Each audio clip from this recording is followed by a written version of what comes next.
আমি আদরে সোহাগে রাগলিয়ে দেব, তোমার অভিমানী চোখে ছড়িয়ে যাব। গাল ফোলা ওই মুখ ছুঁয়ে দিলে বাড়ি সুখ পায় না বাহারি।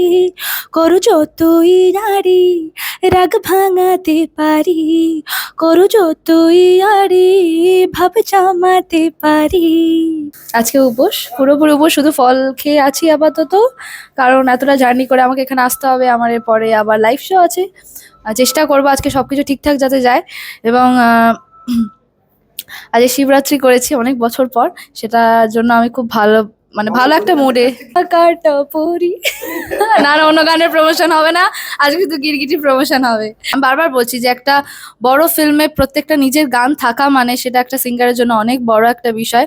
আমার এই নিয়ে কত নম্বর প্লেব্যাক হয়তো আমি গুনে বলতে পারবো না, কিন্তু এটা আপনাদের আশীর্বাদে অনেকগুলো প্লেব্যাকের মধ্যে থেকে এই প্লেব্যাকটা অনেক গুরুত্বপূর্ণ একটা প্লেব্যাক আমার জন্য। গিরগিটির গান, এই গানটা অরিন্দা কম্পোজ করেছে, এই গানটা আমি গেয়েছি এবং গিরগিটির ফিল্মের এই গানটা আমি চেষ্টা করছি শোনানোর, কারণ খুব স্বাভাবিক, আপনারা জানেন যে শরীরটা বড্ড খারাপ আজকে, তাও চেষ্টা করছি আপনাদের সকলের জন্য। আমি আদরে সোহাগে রাগলিয়ে দেব, তোমার অভিমানী চোখে ছড়িয়ে যাব। গাল ফোলা ওই মুখ ছুঁয়ে দিলে বাড়ি সুখ পায় না বাহারি।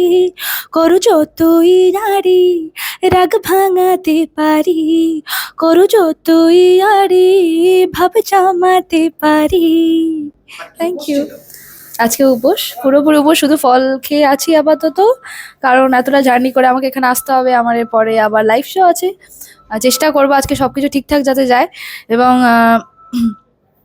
আজকে শিবরাত্রি করেছি অনেক বছর পর, সেটার জন্য আমি খুব ভালো, মানে ভালো একটা মুডে। সেটা তো বলা যাবে না, সেটা তো বলা যাবে না, কারণ আমি শুনেছি ছোটবেলা থেকে যে তুমি যখন কোনো জিনিস প্রে করছো সেটা যদি তুমি মানুষকে বলে দাও, সেই প্রে ফুলফিল হয় না। তো আমি তো একদমই বলবো না যে আমি কি চেয়েছি, ভোলেনাথ জানে আর আমি জানি কি চেয়েছি। তো যখন ফুলফিল হবে তখন নাহলে আপনাদের জানাবো। Thank you, thank you.